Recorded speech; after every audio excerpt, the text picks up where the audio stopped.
Diálogo sobre depressão, ansiedade e luto. Esse é o tema da minha live de hoje e o meu convidado é o Josimar Nascimento. Ele é psicólogo clínico.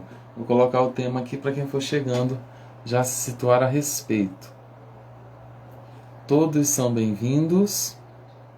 Eu agradeço a presença de todos vocês.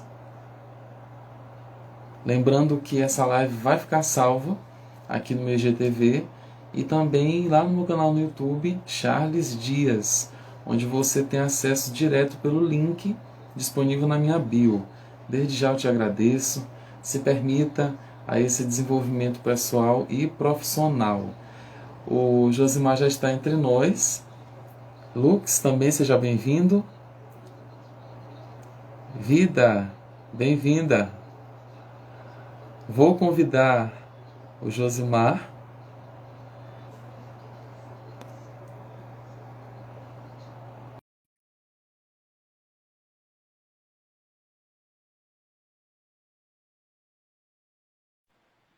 Oi, Hello, Josimar, tudo bem? tudo bem, deixa eu só aumentar um pouquinho o áudio aqui, que eu tô achando que tá um pouquinho baixo. Eu não sei se é o meu ventilador que tá um pouco alto que eu tive que botar, porque senão eu vou morrer de calor. Mas não. Melhorou já o áudio. Acho que tava um pouquinho baixo. Eu te entendo perfeitamente. De antemão, Tranquilo. né, antes que a gente comece o nosso diálogo, acho que a câmera tá boa, né? Tá sim, o Agora tá mais. enquadramento tá legal. Tá. Eu queria primeiramente desejar boa noite, né, a todas as pessoas que venham assistir a live ou que venham assistir posteriormente também, né, no IGTV.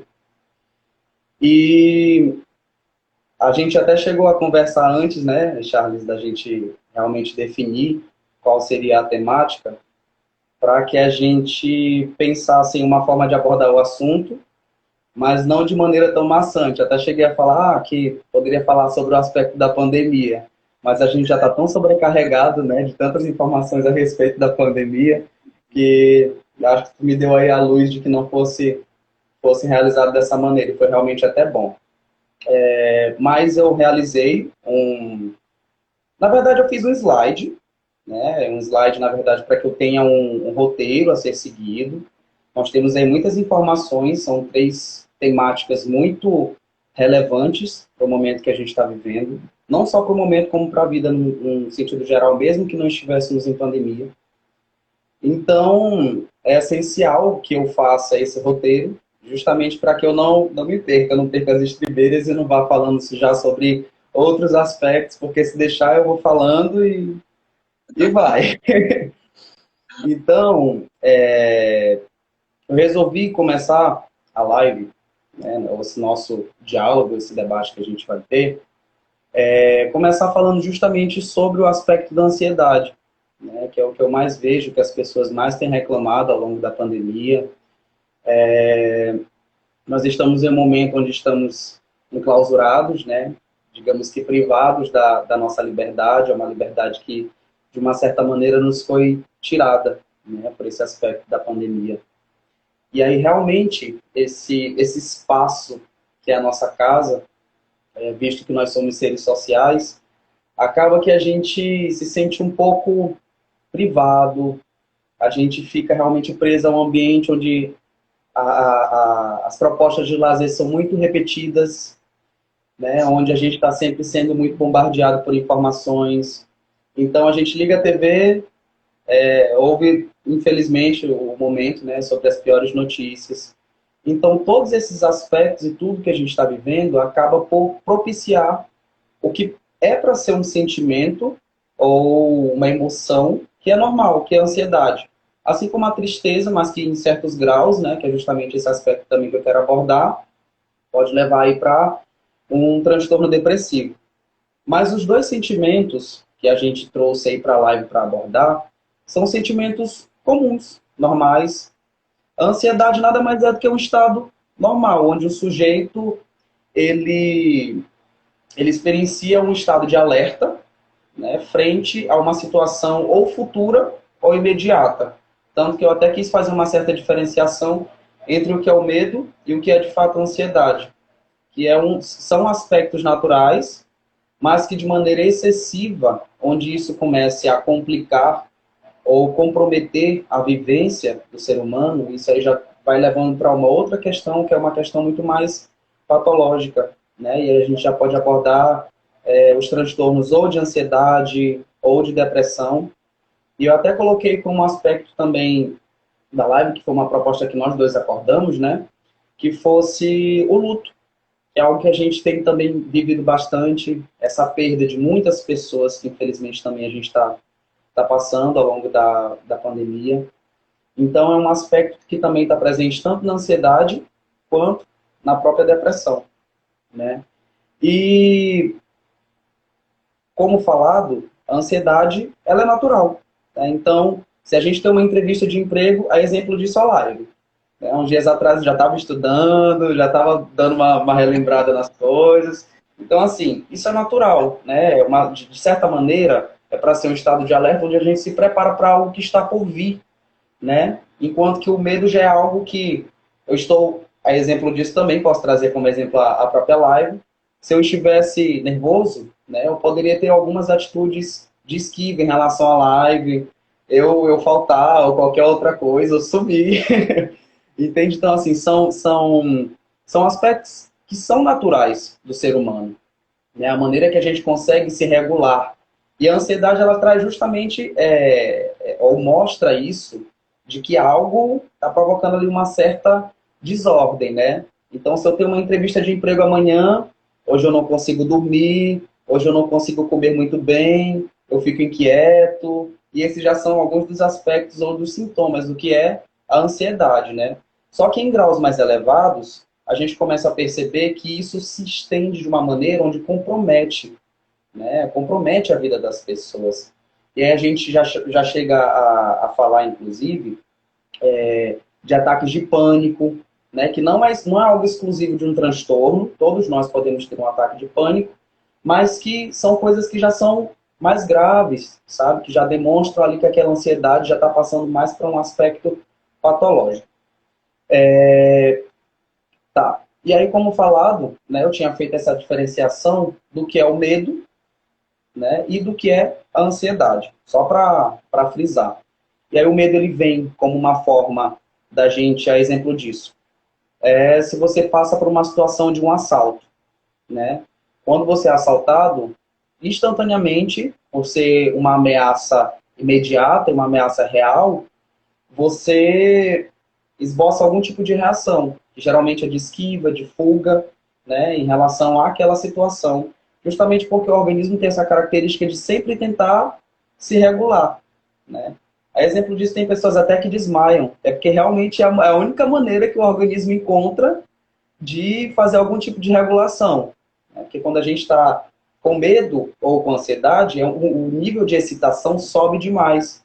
Então, o organismo ele percebe isso. Então, isso é às vezes expressado de maneira fisiológica dessa forma. Enquanto que a ansiedade, a partir dos exemplos que eu já dei ainda há pouco, né, é uma antecipação, um estado de alerta antecipado, né, de algo que ainda vai acontecer. E como é que a gente sabe quando essa ansiedade ela é normal e quando ela é de fato patológica? Pelo tempo de duração, né? Geralmente, em um prazo de até 6 meses, essa ansiedade ela pode ser considerada normal. Claro que a gente também deve levar em consideração alguns fatores que são fatores psicossociais, né? Então, alguns fatores podem realmente ser desencadeadores de um processo ansioso com mais frequência, né? A exemplo disso, vou dar um exemplo bem vago, eu diria. Exemplo disso, uma pessoa que está desempregada, né? E ela quer muito conquistar esse emprego. E ela tem família para cuidar, tem contas a pagar. Possivelmente, exemplo disso também pode ser uma pessoa em estado de miserabilidade. Então, como é que eu posso esperar que essa pessoa consiga se regular se o ambiente em si não é favorável para isso? Então, a gente também precisa pensar nas contingências que levam o sujeito a se sentir ansioso. Mas o que tem-se aí, segundo o Manual de Transtornos Mentais, que é o nosso DSM-5, que nós, enquanto psicólogos, usamos, ele estipula que no prazo de até, no período de 6 meses, essa ansiedade ela pode ser considerada natural. A partir do momento em que isso se estende, né, nós já temos aí um certo problema, digamos. Né? A gente já precisa pensar em maneiras de intervir, porque a gente sabe que sentir-se ansioso não é nada bom. Né? Assim como a própria tristeza, sentir-se triste não é bom. Sentir-se enlutado também não é bom. Então a gente precisa sempre observar esses aspectos para que a gente consiga perceber se aquilo de fato é natural, mediante o que a pessoa está vivendo, ou se isso realmente é algo patológico. E não podendo esquecer também, e isso também está atrelado a fatores psicossociais, as questões relacionadas ao uso de algumas substâncias. Existem substâncias que podem comprometer, né, podem gerar ansiedade na pessoa, como por exemplo o caso de abstinência. A abstinência nada mais é do que esse processo ansioso, onde o sujeito ele se vê ali ausente daquela substância que até então pode ter causado um certo tipo de ciclo vicioso no seu organismo. Então, quando retirado aquilo, o sujeito acaba por experienciar essa ansiedade. Então, são aspectos também que a gente precisa levar em consideração. E o outro fator também a ser observado é perceber se não existe algum outro fator anterior, algum outro transtorno que esteja relacionado com esse processo ansioso, que não necessariamente é um transtorno de ansiedade em si. E aí, como é que a gente faz para saber de todas essas coisas, né, Charles? A gente tem aí a avaliação psicológica, nós temos também a própria avaliação psiquiátrica, onde a gente vai a uma consulta com o médico, psiquiatra, e aí a partir de alguns comportamentos que vão sendo observados, o tempo em que esse comportamento é emitido, e aí sim tem-se, a partir de uma certa quantidade de transtorno, de comportamentos, se o sujeito de fato tem um transtorno de ansiedade, se o sujeito de fato tem um transtorno depressivo, né, ou outros transtornos em si. Como falei ainda há pouco, temos também a questão dos ataques de pânico. E os ataques de pânico, eles são comuns. Quando eu falo comuns, no sentido de que todos nós podemos ter um ataque de pânico em frente a uma ameaça, a uma situação de medo. Então, a gente realmente pode ter um ataque de pânico sem que necessariamente nós tenhamos um transtorno. Apesar de que existe o transtorno do pânico, né? Mas não é essa questão ainda sobre a qual eu vou abordar. E aí, a partir desse ataque de pânico, a pessoa pode experienciar várias questões, inclusive, dentre elas, sensações tanto psicológicas quanto físicas mesmo, sabe? Só um instantinho, porque deu uma caidinha aqui no meu suporte. Tá. E aí, continuando. E quais são os sintomas comuns, né, a um processo ansioso, seja ele normal ou, de uma certa maneira, patológico? E continua caindo, eu vou ter que colocar alguma coisinha para segurar. Espera só um instantinho. Deixa eu ver se já segura. Somos ao vivo. Problemas técnicos. Tá. E aí, quais são os sintomas? Né? Nós temos aí a taquicardia, a falta de ar. Tem pessoas, por exemplo, que ao apresentarem um trabalho na escola ou na universidade, ou fazer algum tipo de palestra no trabalho, podem realmente sentir falta de ar, o excesso de suor, a sudorese, como a gente chama, né? Tem os tremores, tem gente que está apresentando que mais está tremendo do que está falando, e tem a falta de ar, como eu falei ainda há pouco, tem a sensação de desmaio, tem pessoas que de fato desmaiam, justamente pelo aspecto do que eu te comentei ainda há pouco, que é a única maneira que o organismo encontra de solucionar aquela tensão, né? Náuseas, tonturas e outros vários sintomas que a pessoa pode manifestar, né, a partir da ansiedade. Mas, torno a falar, ao passo que isso se torna muito rotineiro, aí sim a gente tem um problema. É super natural você ir apresentar um trabalho e sentir-se ansioso, né? Você está em uma posição de falar sobre um conteúdo, onde tem alguém te avaliando, seja um professor, um mestre, enfim, seja lá como quiser chamar.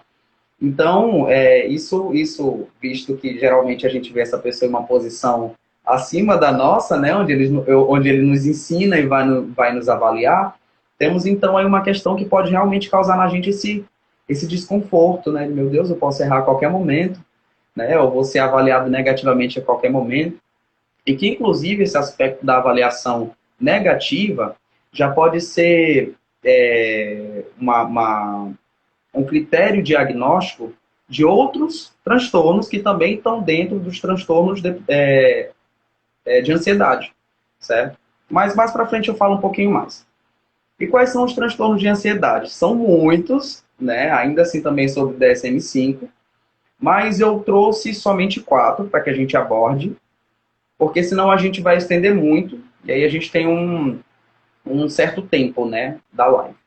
E aí eu trouxe o transtorno do pânico, trouxe o mutismo seletivo, que também é um transtorno, o transtorno de fobia social, apesar de que também tem a agorafobia, e trouxe o transtorno de ansiedade generalizada para que a gente possa falar um pouquinho mais sobre eles, né?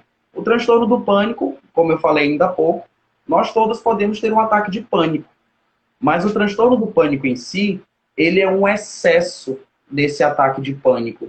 Esse ataque de pânico, ele acontece de maneira desregular, em relação a muitas situações, né, de forma recorrente. Em todo momento de desadaptação do sujeito, ele pode ter um ataque de pânico, né? Em todo momento em que o organismo se sente psiquicamente desregulado, ele pode ter um ataque de pânico. E aí isso é um problema, né? Nós já temos aí um problema. Então, todas as vezes a pessoa pode desmaiar, pode ter suor, falta de ar e outros sintomas, como os que eu falei ainda há pouco, né, que podem se estender e persistir demais. E aí isso já exige um outro tipo de abordagem.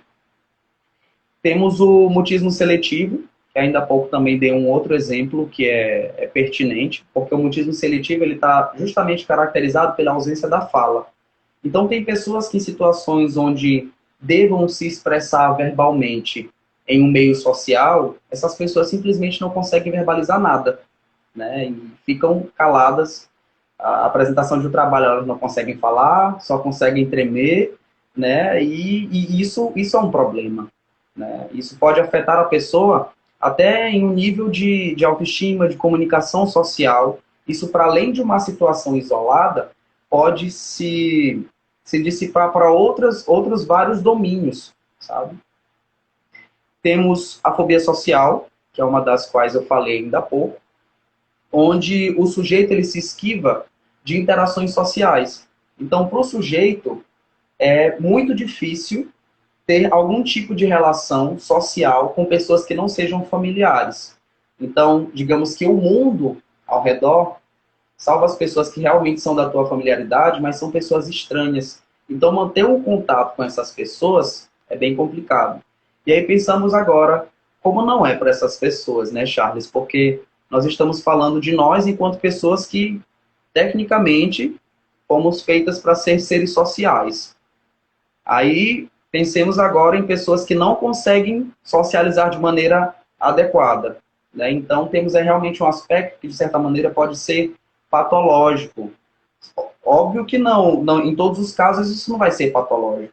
Às vezes a pessoa realmente gosta de estar em um tempo maior de reclusão, né? Mas a partir do momento em que isso causa um sofrimento psíquico no indivíduo, aí sim a gente realmente tem que intervir de alguma maneira nisso. E essas lives, e essa live em específico também, é muito boa que a gente possa falar sobre isso, porque muitas pessoas acham que todo e qualquer tipo de ansiedade necessariamente é uma ansiedade patológica, somente pelo aspecto negativo e ruim que a gente experiencia quando sente a ansiedade ou quando sente a tristeza. E não é bem assim, né?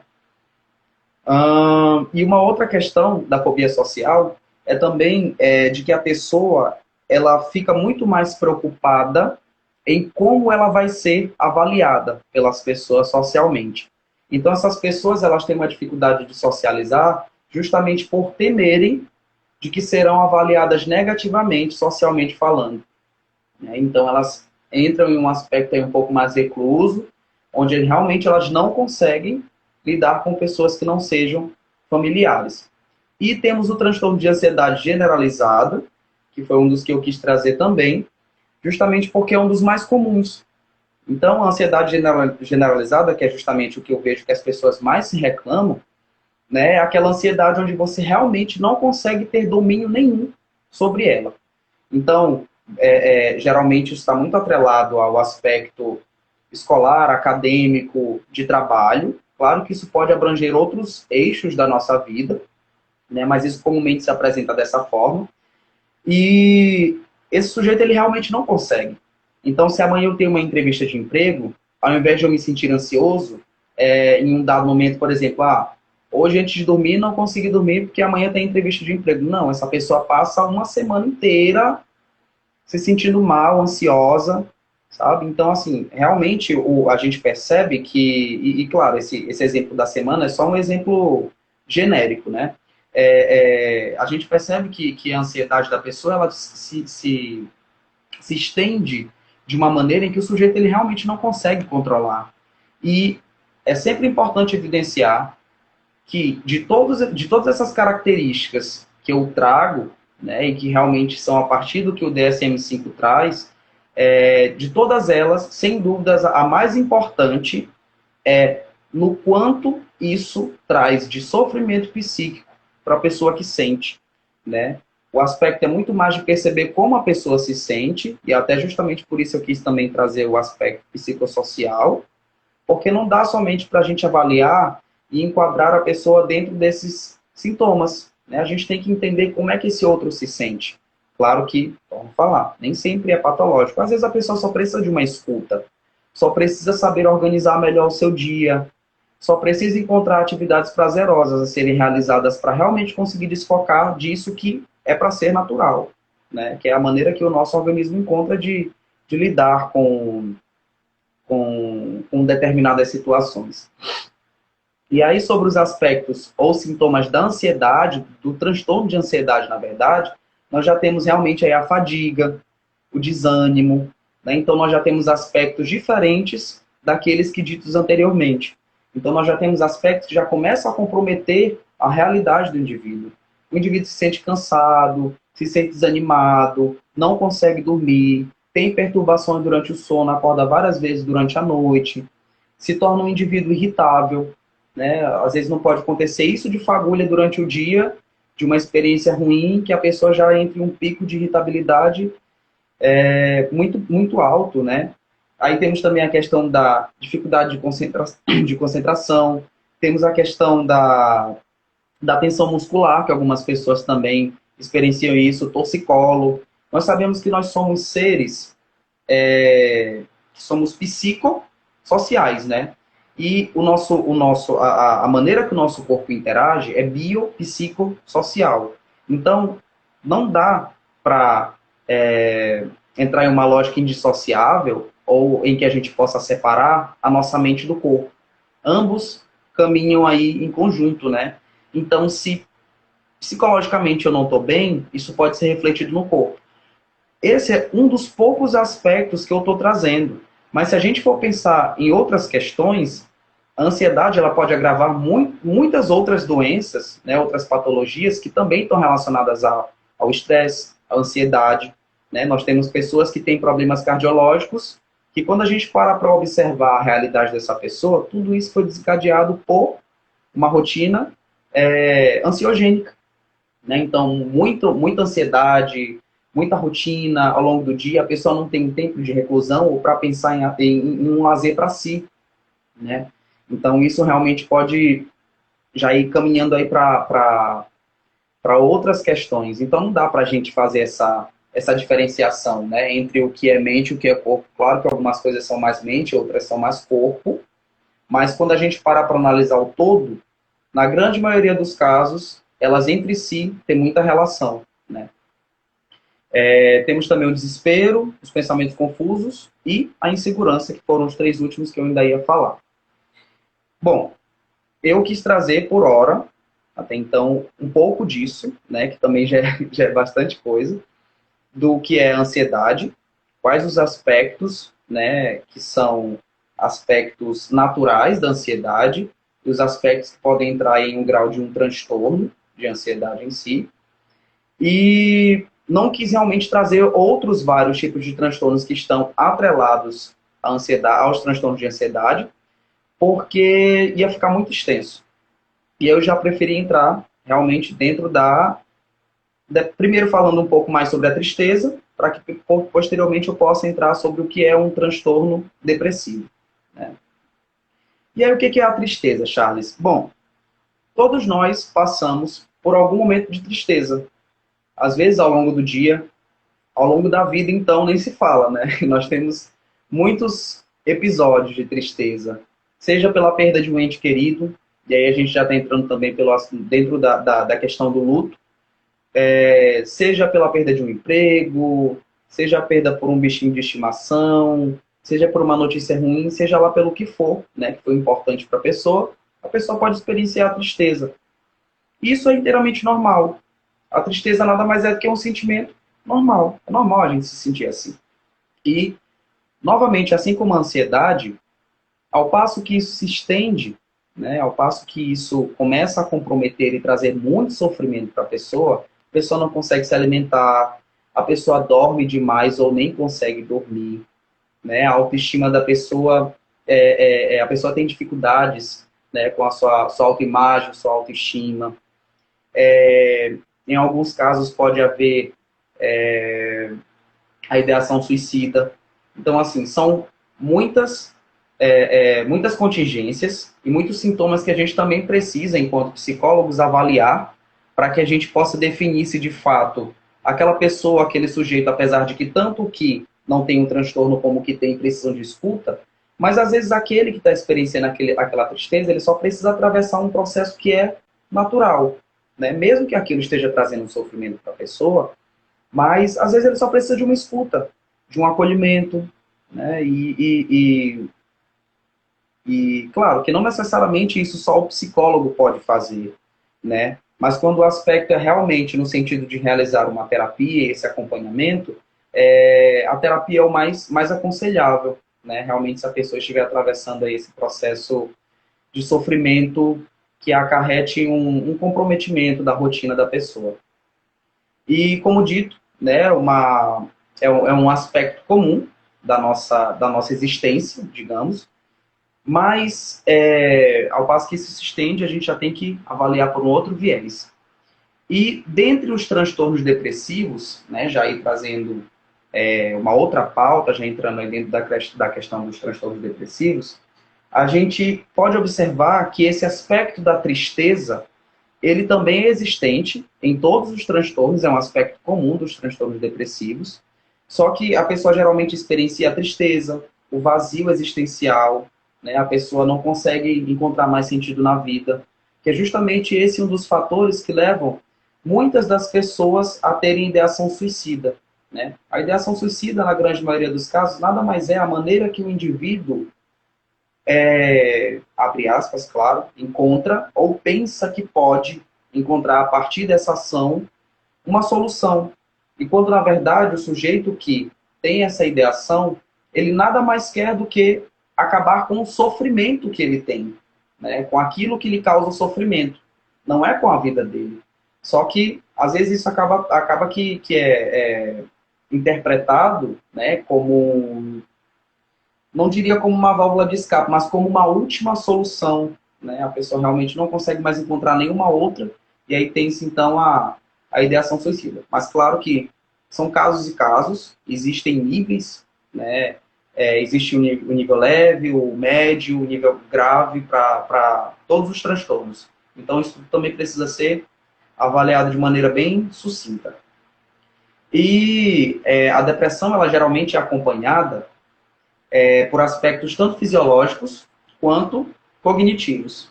Então, o que acontece? Às vezes a pessoa, ela tem lá, ela tem a depressão, né? Mas não necessariamente está ligado a aspectos fisiológicos, no caso, biológicos do sujeito. né? Tem pessoas que realmente possuem uma disfunção que é química, bioquímica cerebral, né? Então, isso também precisa ser avaliado para que se possa pensar até em maneiras de intervir de maneira medicamentosa. Mas isso aí já fica mais para os nossos amigos que são da psiquiatria, né? Nós que somos psicólogos, nós não trabalhamos com fármacos no sentido de fazer qualquer tipo de prescrição. Tá. E continuando, esses aspectos, né, dessa tristeza profunda, que aí já entra nesse aspecto depressivo, eles afetam a rotina do sujeito, né, no sentido de afetar o funcionamento, a capacidade do sujeito ao longo da sua rotina. Então a pessoa perde a vontade de ir para o trabalho, realmente não consegue mais ter sentido nenhum na vida, entram em as questões da autoestima, da autoimagem, do sono, ou do sono excessivo, ou do pouco sono, ou nem capacidade do indivíduo conseguir dormir, né? E como é que a gente observa se isso é de fato uma depressão ou se isso é só um processo de luto ou de tristeza? O tempo. Novamente, o tempo é um fator muito determinante para que a gente possa observar se isso de fato é patológico ou não. Em crianças, geralmente, e também segundo o DSM-5, as crianças geralmente elas ficam em um período de até 6 meses, né, que pode ser um período dito normal, e os adultos já ficam em um período de até 1 ano, né, nesse processo de enlutamento, de tristeza, seja lá pela qual for a contingência que a pessoa tenha experienciado. Então, a gente avalia a partir desse viés, do tempo em que a pessoa está vivenciando isso, para que assim a gente possa realmente compreender com o que de fato a gente está lidando, né? Se com uma tristeza ou se com um transtorno depressivo. E eu também trouxe os principais transtornos depressivos, que eu também quis trazer somente para a gente falar de maneira bem sucinta, né, mas que a gente também não pudesse falar muito sobre todos eles, até porque da listagem que eu trouxe, essa já foi um pouco maior do que a de transtorno de ansiedade. E aí eu disse, não dá para mandar ou levar tudo isso, a live é só 1 hora, se for levar tudo isso, a gente vai ter que fazer em 2. E aí nós temos o transtorno disruptivo e de desregulação do humor.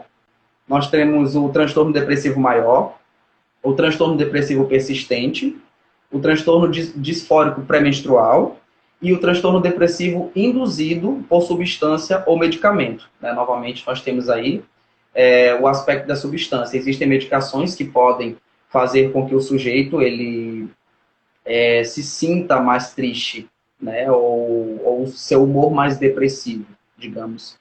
E o uso de drogas ilícitas também devem ser levadas em consideração, ou até mesmo as lícitas. O álcool, por exemplo, também pode ser um fator desencadeador de um processo depressivo. E claro que eu estou falando da pessoa que possui algum tipo de vício, né, de dependência do álcool, de dependência de drogas, ou do uso maçante daquilo. E aí a gente já pode começar a avaliar também, e todo esse levantamento ele deve ser feito pelo psicólogo durante um processo de avaliação, né, onde a gente vai questionar para aquele sujeito as contingências, a vivência dessa pessoa, como é a sua vida, o aspecto familiar, o aspecto realmente biopsicossocial, para que a gente compreenda, de fato, qual é a demanda que aquele sujeito traz, né, se realmente deve ser avaliado por esse viés, onde a gente encaminhe essa pessoa também para fazer um acompanhamento com um psiquiatra, ou se somente um processo de terapia com um psicólogo. E aí, dos sintomas, né, que a gente tem da depressão ou dos transtornos depressivos, nós temos a diminuição ou aumento do apetite. Tem pessoas que comem menos e outras que realmente comem muito mais. E isso também entra dentro aí da ansiedade. Tem pessoas que, quando estão ansiosas, elas comem muito mais. Tem pessoas que nem conseguem comer, né? Eu Eu lembro que em alguns filmes, e a gente está até, acho que habituado, talvez tu até já tenhas visto isso, Charles, em alguns dos filmes, onde tem pessoas que quando estão chorando lá pelo término de um relacionamento, em um dos filmes elas pegam e compram um pote imenso de sorvete e começam a e começam a comer aquele pote de sorvete inteiro, né? E fora outras várias situações que eu poderia trazer aqui para aplicar, né, esse aspecto do que eu estou querendo falar. E nós temos a insônia ou a hiperinsônia. A insônia enquanto dificuldade para dormir ou nem conseguir dormir, ou a hiperinsônia, aquela pessoa que deita 11 horas da noite e é capaz de acordar 11 horas da noite do dia seguinte. Essa pessoa, então, tem um período aí de sono extremamente desregulado, né? A pessoa não consegue, é uma fadiga excessiva. E, realmente, se a gente para pensar em um aspecto depressivo, o que é que o indivíduo, enquanto pessoa que está experienciando a tristeza profunda, o que provavelmente ela sente, ou o que, na verdade, ela sente, é que esse organismo ele se sente sem nenhuma energia. O sujeito ele se sente em uma fadiga excessiva. Então, esse organismo, nessa tentativa e nessa compreensão de que existe uma desordem, ele tenta regular isso. Só que não da melhor maneira possível nesse caso, né? A gente já tem realmente uma questão a ser avaliada, porque dormir, digamos, e é exemplo, é claro, dormir 24 horas não é normal, né? Isso compromete a alimentação da pessoa, compromete outros aspectos da vida da pessoa se ela tiver um trabalho. Então, tudo isso precisa ser muito bem avaliado. Temos também a baixa autoestima, que também comentei ainda há pouco, o sentimento de desesperança, que é algo que também pode acarretar nesse sentimento ou nessa ideação suicida, que realmente a pessoa já perdeu a esperança em tudo, né? Já não consegue encontrar mais sentido na vida, não consegue encontrar mais meios de como solucionar, ou pelo menos não consegue compreender como solucionar a demanda que sente, né, aquela tristeza. Então, às vezes, pode vir acompanhado aí de ideação suicida. E aí, o aspecto, para finalizar, daquilo que eu acho importante nós falarmos, né, que o luto, que foi justamente das temáticas que nós escolhemos, foi a por último que a gente, digamos, que escolheu, né? E aí o luto é algo que é vivenciado tanto na ansiedade quanto no aspecto quanto na depressão, né? Então, o luto ele pode ser normal, igualmente os dois sentimentos comentados anteriormente, tanto que o luto ele caminha muito lado a lado com a tristeza. Quando a gente está enlutado, a gente está triste pela perda de um objeto, pela perda de um ente querido, isso é inteiramente normal. Mas até o próprio luto, isso também é um manual de transtornos mentais, ele traz que até o próprio luto pode ser compreendido em um período até de 1 ano, quando isso se excede, como o transtorno do luto complexo persistente, né, que também já precisa de um acompanhamento de maneira mais,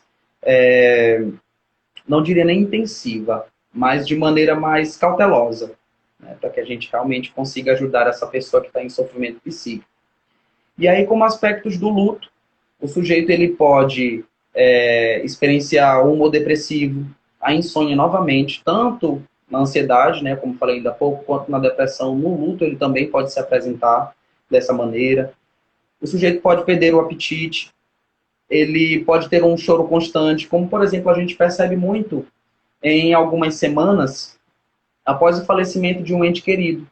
Essa pessoa geralmente chora durante algum tempo, passa aí até um período realmente de até 6 meses, 1 ano, que é o que é considerável normal, né, esse período de luto, para que a gente consiga atravessar essa barreira do que geralmente é perder um ente querido.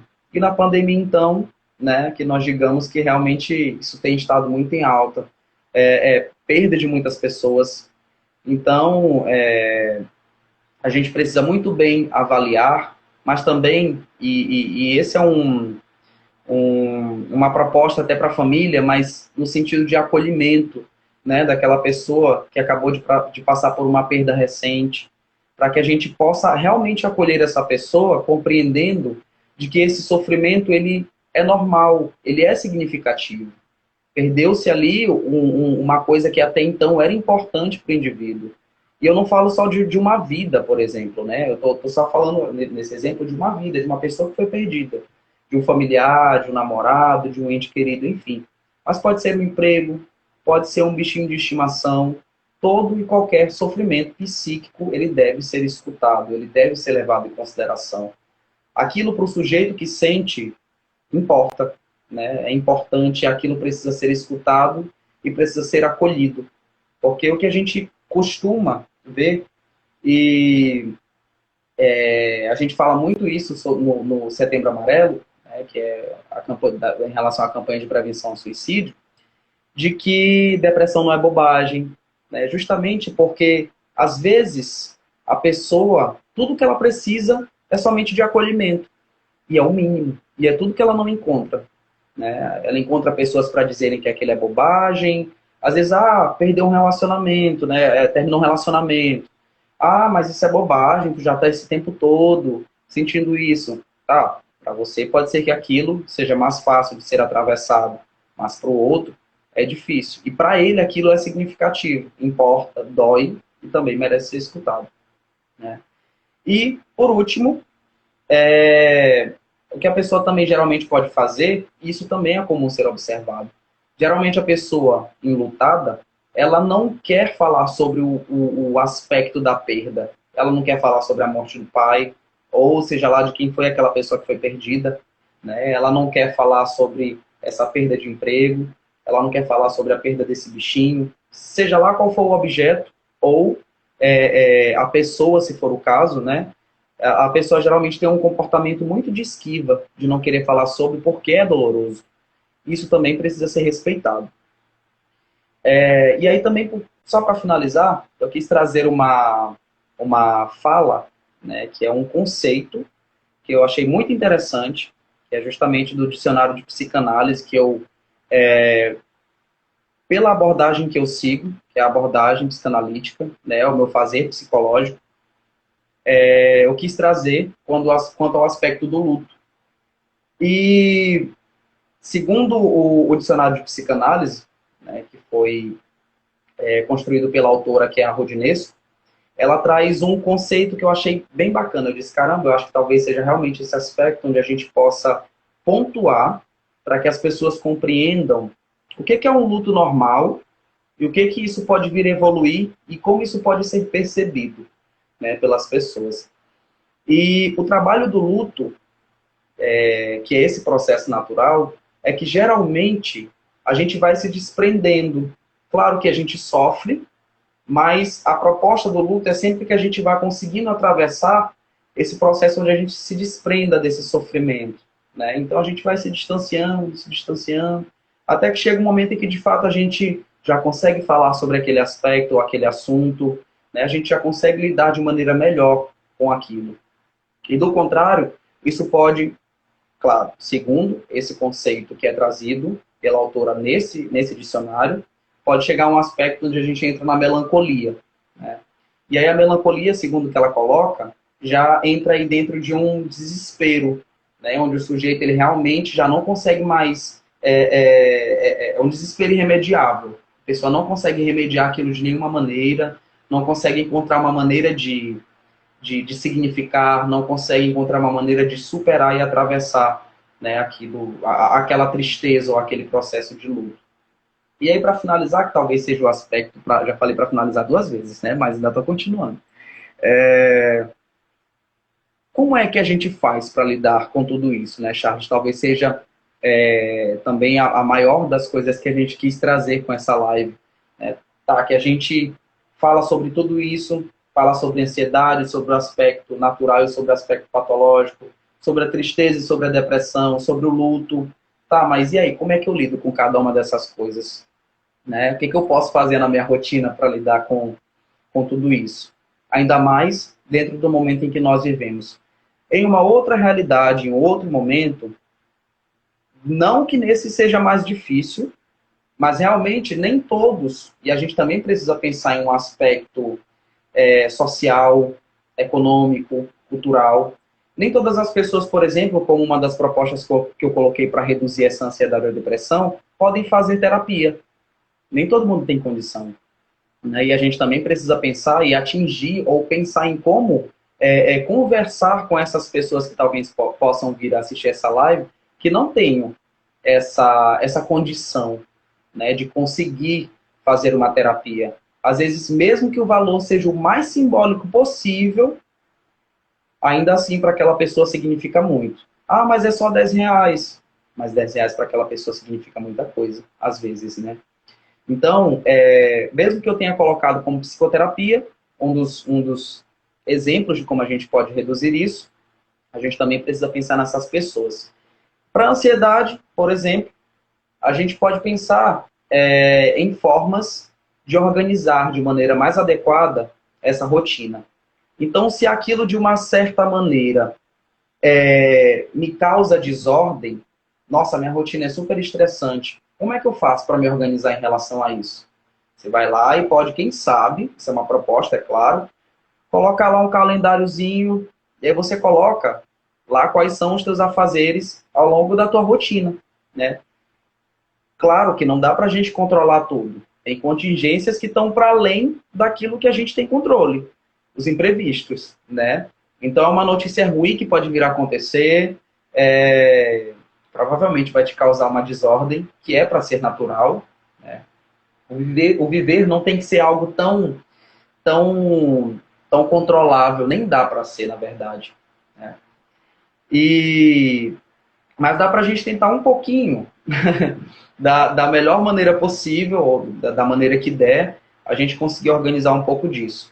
E aí, ao invés de ao longo do dia tu ficar com aqueles pensamentos, ou com a mente cheia de pensamentos, né, que podem acarretar aí um nível de ansiedade muito alto, tu já tem lá a tua rotinazinha organizada, em um cronograma, em um calendário. Isso já vai te ajudar para que aquilo seja diminuído, né? E a tendência é que aquilo se diminua. Esse é só um dos exemplos, é claro, dos que eu trouxe, que a gente pode pensar em como reduzir essa ansiedade. Realização de atividades prazerosas, essa sem dúvidas, acho que é das maiores e mais capazes, né, de reduzir tanto a ansiedade, isso serve tanto para a ansiedade quanto para a depressão, né? Tudo aquilo que nos causa prazer realmente nos traz aí felicidade, nos faz com que nós consigamos estar psicologicamente mais organizados, né, em um grau de excitabilidade que é bom, né? Do contrário, a ansiedade que nos causa um grau de excitabilidade que é importante, é um estado de alerta, mas geralmente é realmente ruim, né, sentir a ansiedade. Evitar ambientes estressores. É possível agora durante a pandemia? Um pouco difícil, né? Então, como falei, a gente está enclausurado, está dentro de casa, todo o tempo. Para alguns, o que causa prazer é sair. Como é que a gente faz agora que a gente não consegue sair, né? Para alguns, ir tomar uma cerveja com os amigos, ir na casa dos amigos visitá-los, ou ir ao shopping. Não que nada disso não esteja sendo possível. Está. Mas a gente está tendo, mesmo assim, uma rotina que nos causa um certo medo. Então a gente vai para a rua, enquanto seres sociais, querendo socializar, mas com medo. Com medo de possivelmente, mediante todas as notícias que a gente vê, de, não sei, voltar doente da rua, infelizmente, né? Então isso pode nos causar esse medo e fazer com que nós queiramos ficar só em casa. E aí, se em casa, como é que eu faço? Que atividades prazerosas, por exemplo, são essas? Ah, Josimar, eu gosto de ler. Leia. Leia. Busque. Se gosta de ver filmes, seguindo, claro, aí, as medidas restritivas que a gente tem. Tu puderes convidar algum amigo, né, para vir à tua casa de maneira responsável, que faça, né, para que tu consigas realmente, de alguma maneira, encontrar formas de lidar com tudo isso que a gente está vivendo. E, como falei ainda há pouco, se nada disso te fizer melhorar, né, e realmente ainda assim for muito estressor o ambiente, se realmente você não conseguir controlar esse sentimento depressivo, ou pelo menos reduzi-lo, né, ou a própria ansiedade, busque fazer psicoterapia. Ainda é um tabu muito grande, mas ainda é um dos melhores aliados que a gente tem em níveis mais graves, né, onde o sujeito realmente não está conseguindo lidar com a demanda que é trazida. Isso não só sobre a ansiedade ou sobre a depressão, e muitos outros aspectos que a gente poderia trazer. E eu quis trazer também uma das práticas que já tem algum certo tempo que eu leio sobre, que eu acho que é uma proposta muito boa. Há pouco tempo atrás eu li que o próprio SUS ele oferece essas práticas, que são práticas integrativas, complementares. E a exemplo disso nós temos a acupuntura, nós temos o yoga. O yoga, por exemplo, pode ser feito em casa, né? Ao longo da pandemia eu vi muitas pessoas nos seus stories postando que estão fazendo meditação, que também entra aí, né, nas PICs, que são as práticas integrativas complementares. Tem a musicoterapia. Um exemplo disso, e é um exemplo bem sucinto, mas que pode ajudar muitas pessoas, é claro. Tem pessoas que, por exemplo, ao meditarem, gostam de colocarem um mantra para meditar. Vão lá no YouTube, colocam um mantrazinho e vão lá e colocam para meditar.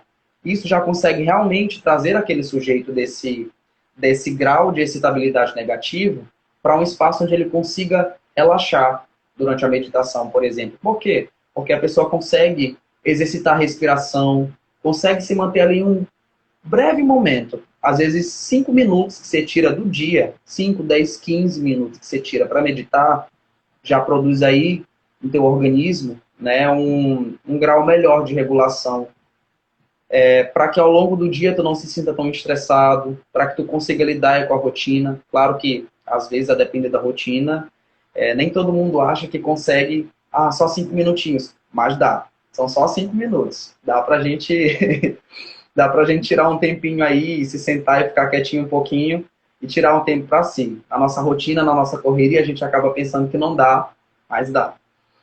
E a fitoterapia. Tem pessoas que gostam de tratar com plantas. Então tem gente que vai lá e pega e toma um chazinho de camomila. Ai, nossa, o de hoje foi muito estressante. Vou lá tomar um chazinho de camomila que ajuda, né, de maneira fitoterapêutica.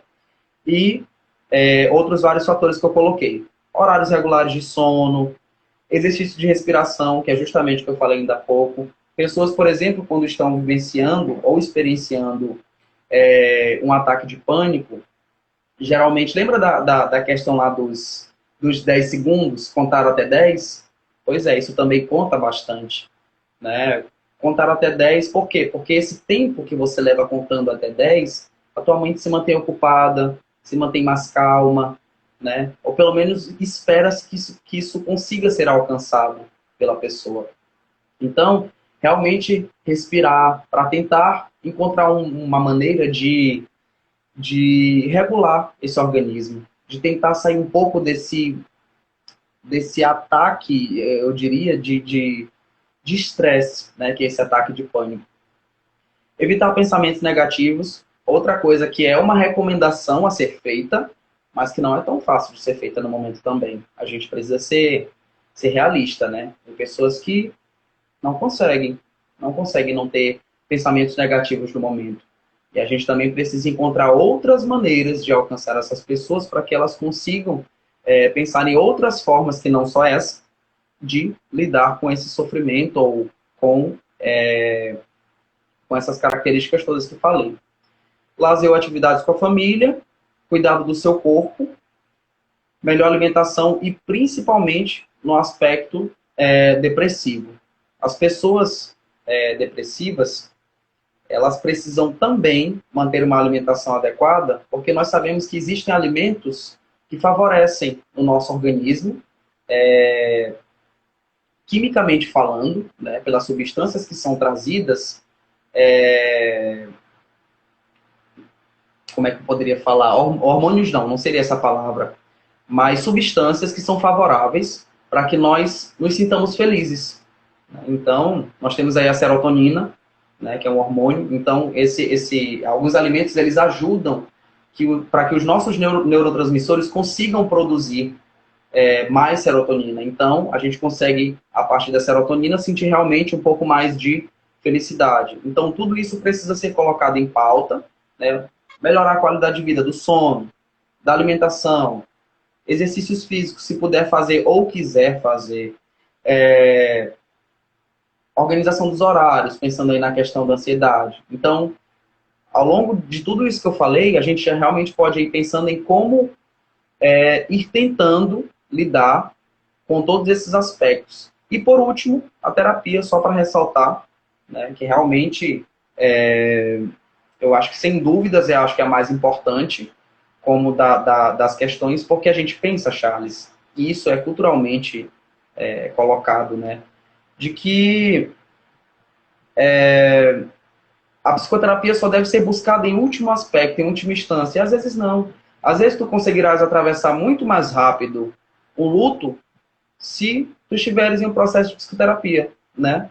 Que vai ser breve, porque tu vai conseguir atravessar aquilo e vai entrar em um processo de autoconhecimento até sobre outras coisas que talvez tu tenhas para trabalhar, talvez não sejam latentes naquele momento. Talvez tu não consigas observar naquela hora, mas que poderão se apresentar posteriormente.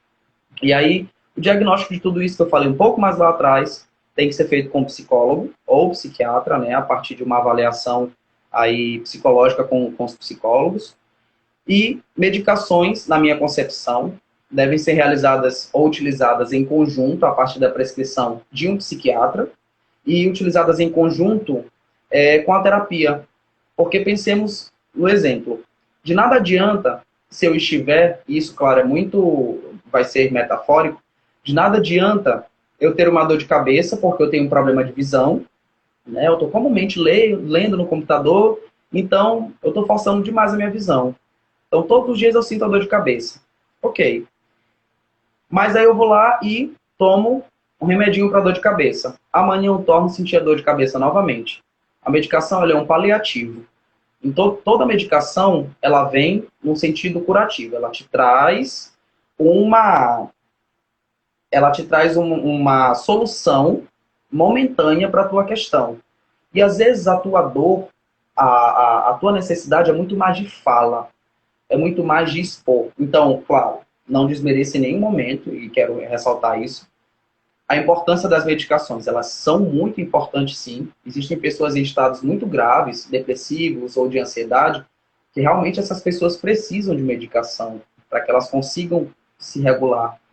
Mas, em conjunto com a terapia, isso é tão mais favorável para a pessoa, porque ela consegue trabalhar aquele sintoma, mas ela também consegue falar sobre aquele sintoma.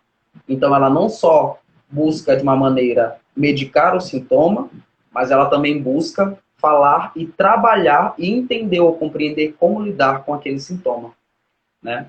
Eu encerro a minha fala só evidenciando mais uma vez para que as pessoas sempre busquem, né, fazer aquilo que lhes causa prazer e se realmente estiverem em sofrimento, para que busquem terapia.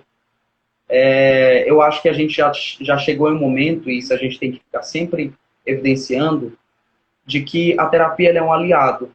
Né? A terapia é um aliado para que justamente a gente consiga, ao longo da nossa vida, fazer a nossa caminhada ser um pouco mais branda. Claro, para aqueles que estiverem de fato em sofrimento e não consigam lidar com isso sozinho. A gente também não pode deixar sempre no aspecto do sofrimento, no aspecto de dependência do psicólogo. Existem pessoas que nunca precisarão passar por terapia, mas a demanda talvez seja melhor trabalhada em conjunto com o psicólogo. Né? E é isso. Josimar, eu estou aqui extasiado com a tua explanação, ela foi excelente. Eu coloquei o tema da live diálogo sobre depressão, ansiedade e luto. Eu não quis fazer nenhuma intervenção durante a tua fala. Eu permiti essa continuidade, eu poderia elaborar perguntas, enfim.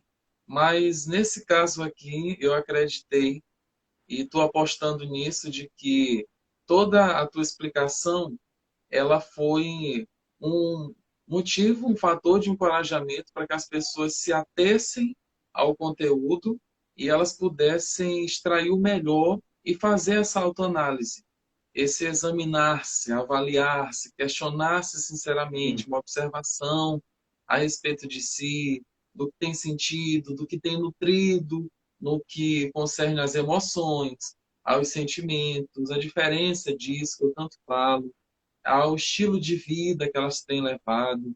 Eu verdade. percebo que as pessoas estão muito resistentes à frustração. E por conta dessa resistência, elas acabam fugindo e buscando alternativas, elas fogem do problema, de encarar o problema. E olha que nós temos essa capacidade de encarar o problema, de ser resiliente, de ter uma comunicação assertiva, de pensar de maneira positiva e real também, Sim, uma maneira que não esteja acima da cabeça, uma coisa surreal, é lucubração. Pensar de forma positiva, otimista, dentro de um plano equilibrado, saudável.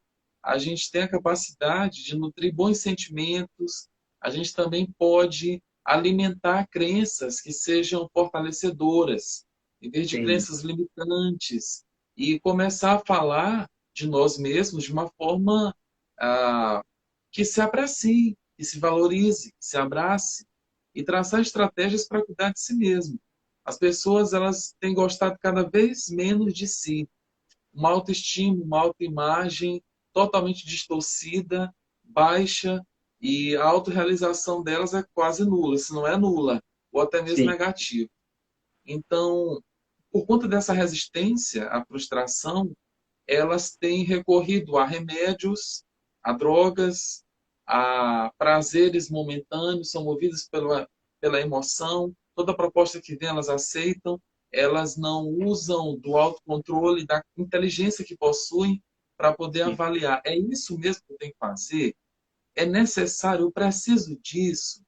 Entende? Ser seletivo com quem anda, com relação aos horários. Tu falaste muito bem, por exemplo, uma das estratégias. Tem pessoas que têm essa ansiedade extrema e vivem no pique no vale, no pique no vale, porque elas não se organizam. sim, Elas têm um hábito de procrastinar, elas têm um hábito de amanhã, quem sabe, poderia ser, espero talvez, daqui a pouco, já já.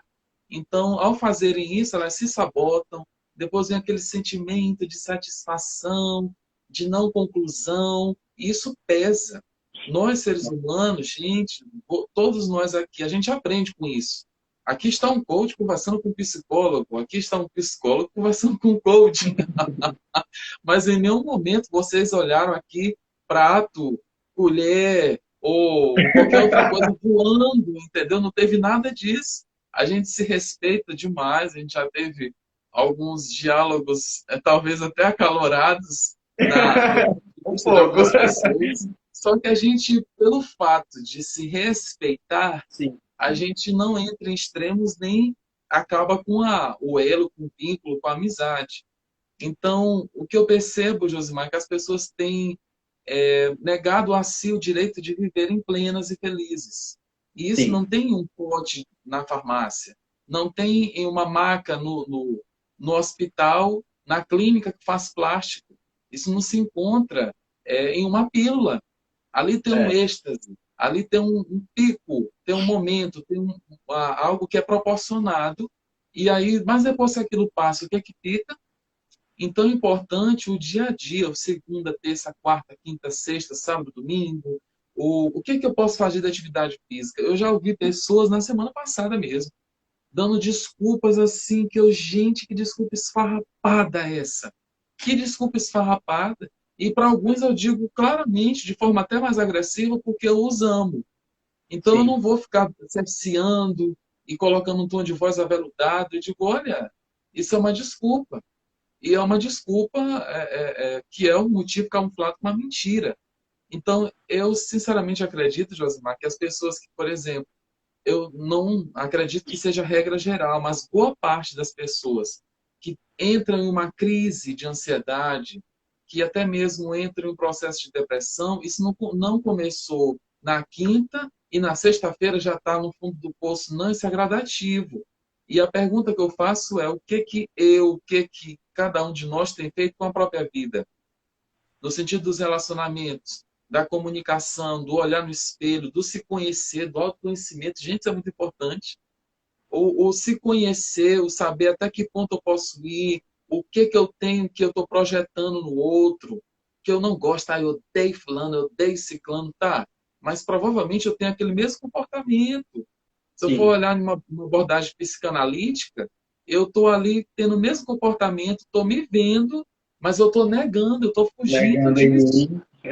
Então, isso não é vida. Isso não é vida. E o Josimar falou muito bem. Isso, tristeza, a raiva, que mais? Nojo, surpresa, alegria. Isso são emoções universais, a gente vai sentir. Pessoas na nossa vida que nós gostamos muito vão partir e nós precisamos ressignificar isso. Em que grau está desenvolvida a nossa espiritualidade, por exemplo?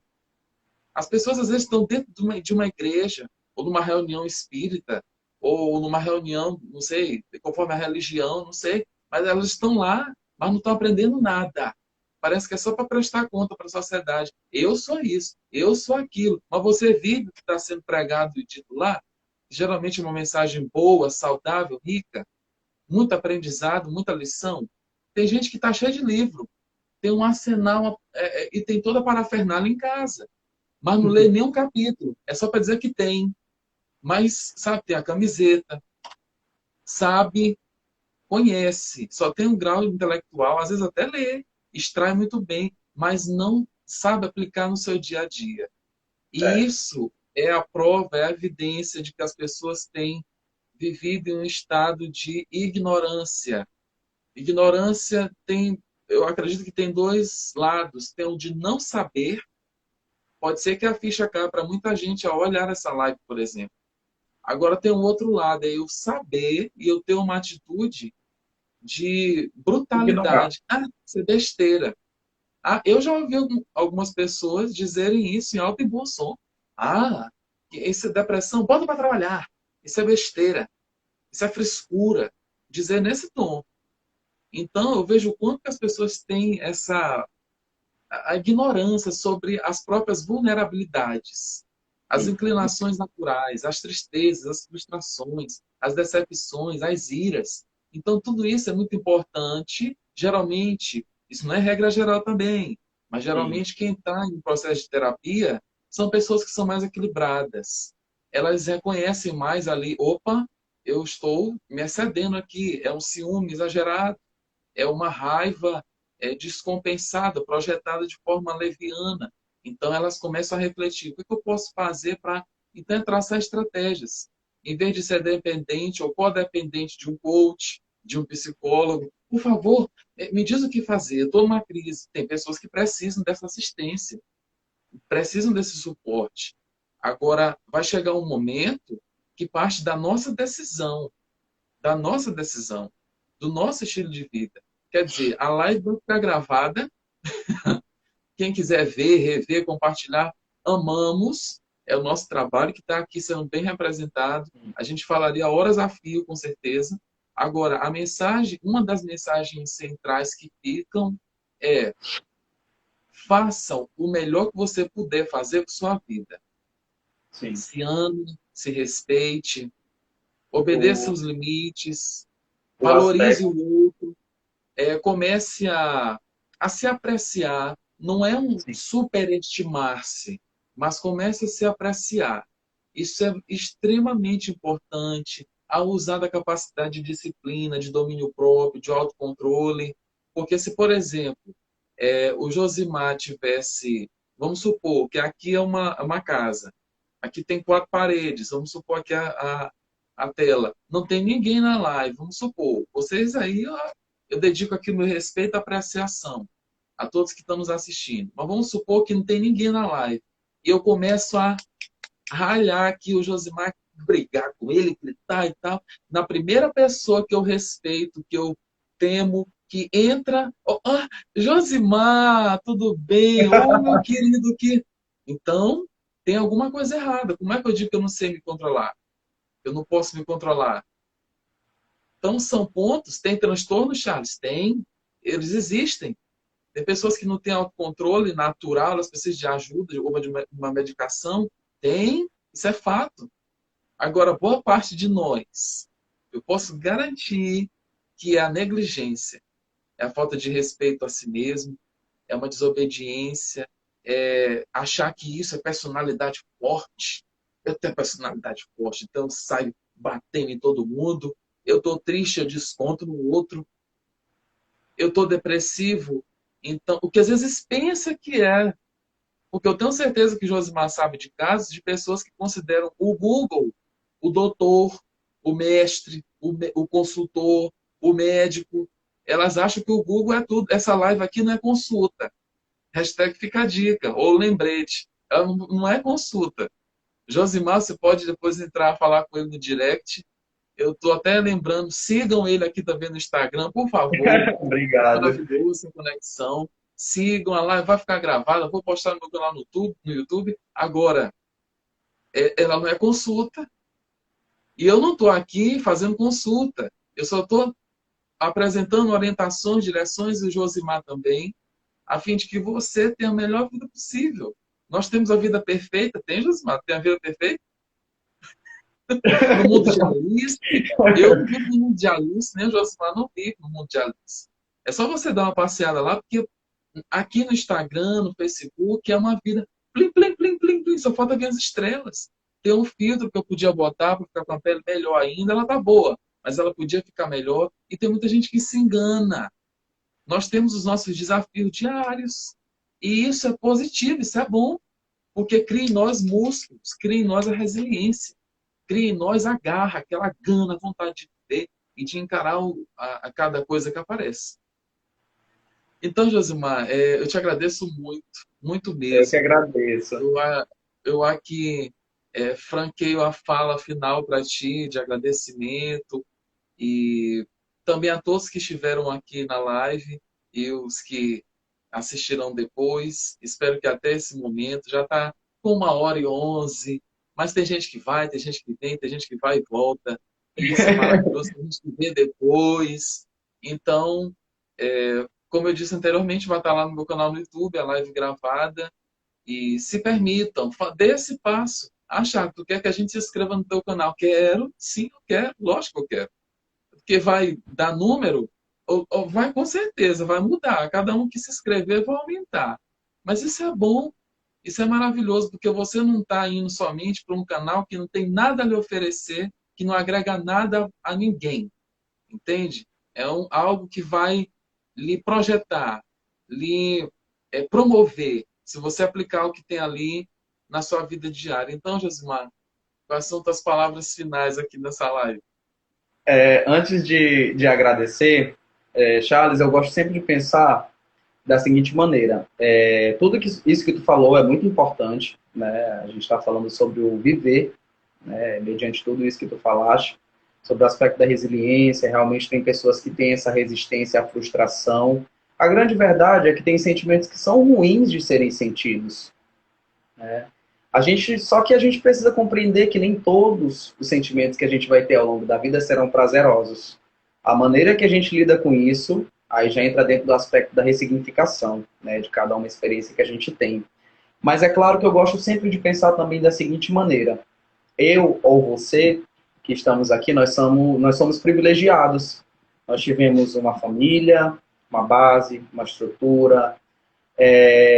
A gente tem todo um aspecto até social, econômico, pode não ser lados mais favoráveis, mas ainda assim nós somos privilegiados. Infelizmente tem pessoas que não têm o mínimo.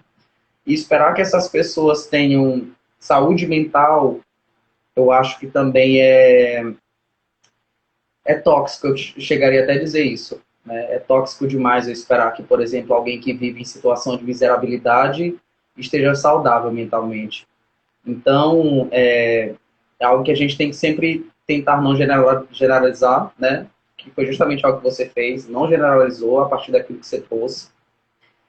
E realmente tem que ser observado sempre dessa maneira, né? Tudo é muito relacional. É de acordo com a minha vivência, de acordo com a minha situação socioeconômica, biopsicossocial no sentido mais geral, né, se assim eu poderia dizer. Então a gente tem sempre que olhar, ter essa empatia com a dor do outro, porque no final das contas todos nós vivenciamos em algum momento algum tipo de dor, né? E compreender que apesar disso tudo, né, que é falado, a gente tem sempre que perceber se aquilo que a gente está falando não acaba até por ferir o outro, não deixar o outro em uma situação onde ele se sinta mais incapaz ainda, né, de não conseguir fazer aquilo que gostaria. A gente entra até em um aspecto muito meritocrático ali, né? A nossa sociedade ela não é favorável para todo mundo, infelizmente. Queria que fosse, mas não é. E para finalizar, eu queria muito agradecer o convite, né? Agradecer todas as pessoas que assistiram, as pessoas que se posicionaram, para as pessoas que talvez venham assistir posteriormente, que talvez não tenham tido um tempinho para assistir agora.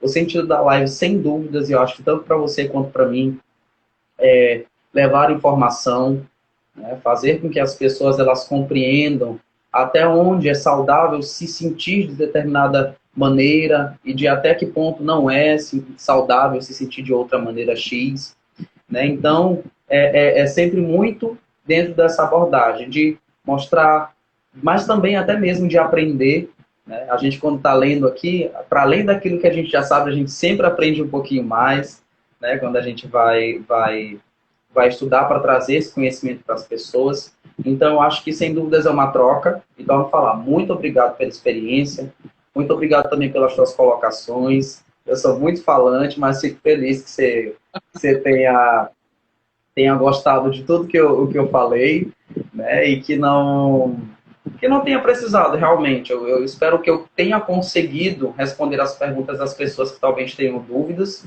E se não sanei e puder falar de alguma maneira um pouco mais aprofundada, mais explícita, tirar dúvidas. Enfim, eu deixo à disposição também o meu privado, ou ADM, como chamam aqui no Instagram, né, para que as pessoas possam vir e conversar comigo. Eu estou muito aberto também à comunicação, a conversar, tá bom? Ok, receber meu abração. Um E, abraço meu também. pessoal, lembrando, vai ficar gravada aqui no meu IGTV, lá no meu canal no YouTube, Charles Dias. Vocês têm acesso direto pelo link disponível na minha bio. Sigam o Josimar aqui no Instagram e Obrigado. até o nosso próximo encontro. Desde já agradeço a presença de todos. Compartilhem a live. Um Tchau, abração. tchau. Tchau, Abraço. tchau.